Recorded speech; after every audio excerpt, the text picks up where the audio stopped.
అందరికీ నమస్కారం అండి. అందరూ ఎలా ఉన్నారు? మనం అందరం బాగుండాలని కోరుకుంటూ మన లైఫ్ టేల్స్కి స్వాగతం చెప్దాం. ఈరోజు మన కథ త్యాగఫలం. ఇరాక్ దేశంలోని ఒకానొక ప్రాంతంలో ఒక చిన్న రాజ్యం ఉండేది. ఆ రాజ్యాన్ని యువకుడైన ఒక రాజు పరిపాలిస్తూ ఉండేవాడు. అతనికి తన రాజ్యంలో బిచ్చగాళ్ళు లేకుండా చేయాలని ఒక చక్కటి ఆలోచన కలిగింది. రాజు ఆ రాజ్యంలోని అన్ని ప్రాంతాలకి తన ఉద్యోగులను పంపించాడు. వాళ్ళు పని చేయగల శక్తి ఉన్న వాళ్ళందరికీ కూడా పనులు చూపించారు. ముసలితనం, అంగవైకల్యం లాంటి వాటి వల్ల పని పాఠం చేయలేని వాళ్ళకి సత్రాలు పెట్టి ఉచితంగా భోజన సౌకర్యాలు కల్పించారు. రాజు ఇంత మంచి ఏర్పాట్లు చేసినా భోజన సత్రాలలో నుంచి కొంతమంది పారిపోయి తిరిగి బిచ్చమెత్తడం ప్రారంభించారు.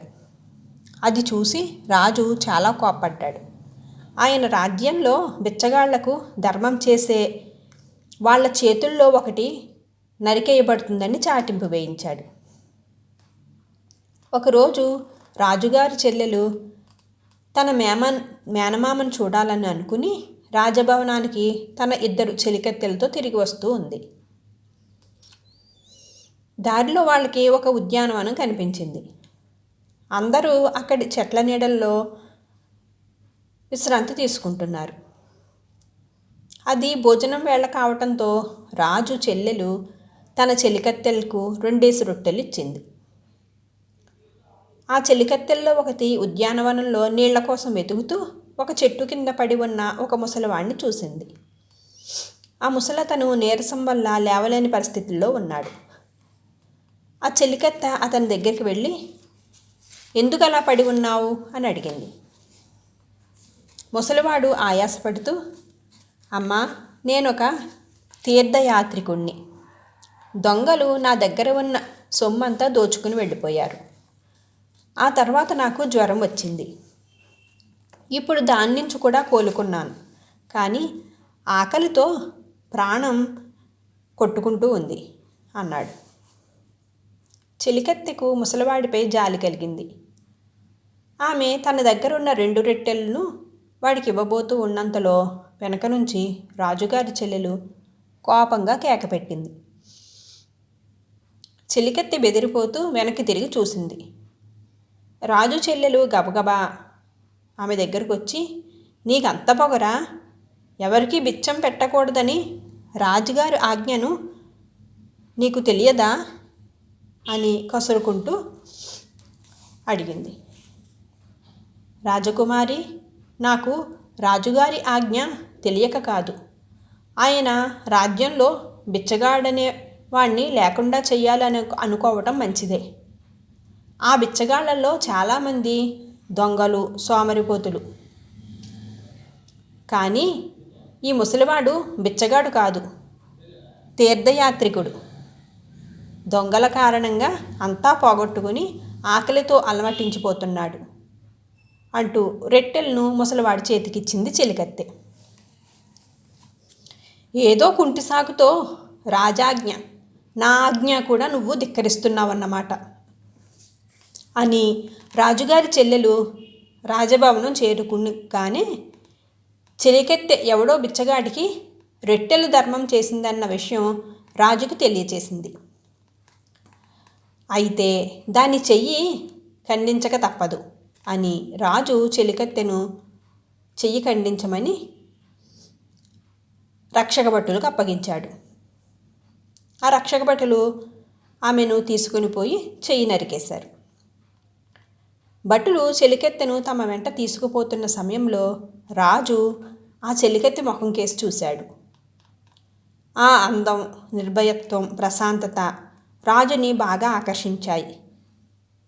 కానీ నలుగురు రాజు పక్షపాతం చూపుతున్నాడని భావిస్తారనే భయంతో తన ఆజ్ఞను వెనక్కి తీసుకోలేకపోయాడు. ఆ రోజు రాత్రి రాజుకి పశ్చాత్తాపంతో నిద్ర పట్టలేదు. మర్నాడు రాజు తన అంతరంగికుల ద్వారా చెలికత్తెని గురించి వాకప్ చేశాడు. అందరూ కూడా ఆమె అందచందాలని గురించే కాకుండా ఆమె ఎలాంటి దయాగుణం కలదో, ఎంతటి ఉత్తమరాలో కూడా చెప్పారు రాజుకి. ఇంకా వివాహం కాని రాజు వారం రోజులు తిరగకుండానే మొండి చెయ్యి అయిన చెలికత్తెని వివాహం చేసుకున్నాడు. ఈ వివాహం రాజు చెల్లెలికి చాలా కోపం తెప్పించింది.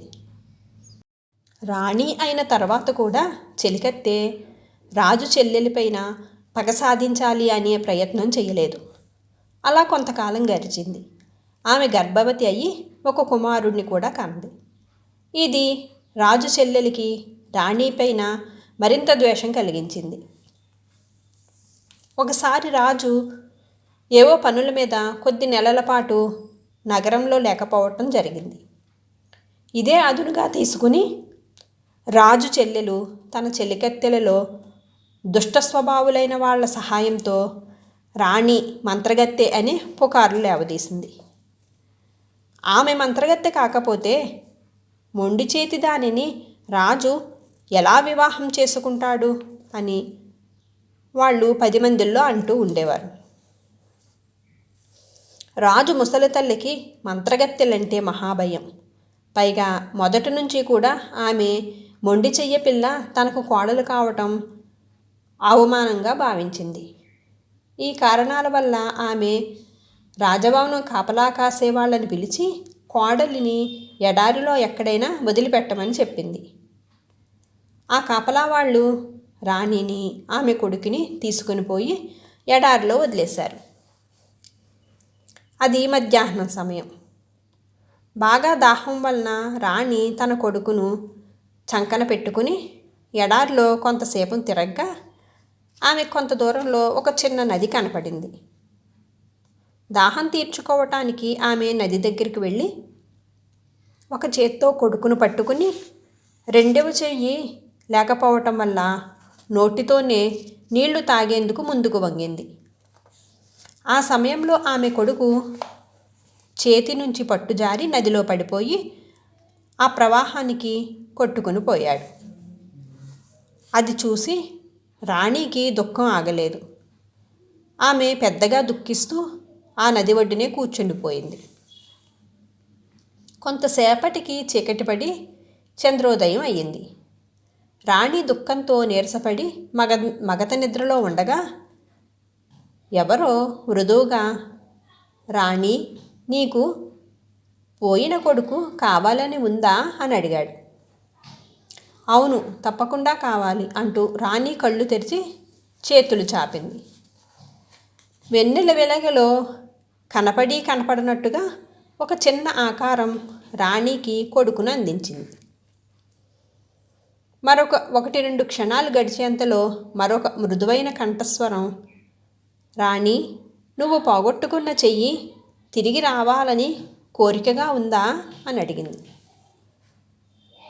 అవును, నాకు రెండవ చెయ్యి కూడా ఉంటే ఎంతో బాగుంటుంది అంది రాణి దీనంగా. ఆ వెంటనే రాణికి మొండి చెయ్యి యథాప్రకారం మామూలు చెయ్యిగా మారిపోయింది. అప్పుడు ఆ ఆకారాలు 2 రాణిని దీవించి, నువ్వు ఇక్కడే ఉండు. రాజు తన నగరానికి తిరిగి వెళుతూ ఈ దారినే వస్తాడు. నిన్ను చూసి అతడు పరమానందం చెందుతాడు అని అన్నాయి. రాణి ఎంతో ఆశ్చర్యంగా, నాకు ఇంత మేలు చేసిన మీ ఇద్దరు ఎవరు అని అడిగింది. నువ్వు చేసిన త్యాగ ఫలితంగానే నీకింత మేలు జరిగింది. ఆ రోజు మరణదశలో ఉన్న తీర్థయాత్రికుడికి 2 రొట్టెలిచ్చి అతని ప్రాణాలు కాపాడావు. మేమే ఆ 2 రొట్టెలం అని చెప్పి ఆకారాలు 2 చంద్రకాంతిలో కలిసిపోయాయి. కథ సుఖాంతం. Thank you for watching guys. Friends, మన కథను లైక్ చేయండి. మీ సలహాలు సూచనలు కామెంట్ చేయండి. ఇంకా ఇలాంటి మరెన్నో మంచి కథల కోసం మన ఛానల్లోకి వెళ్ళి చూడండి. Thank you.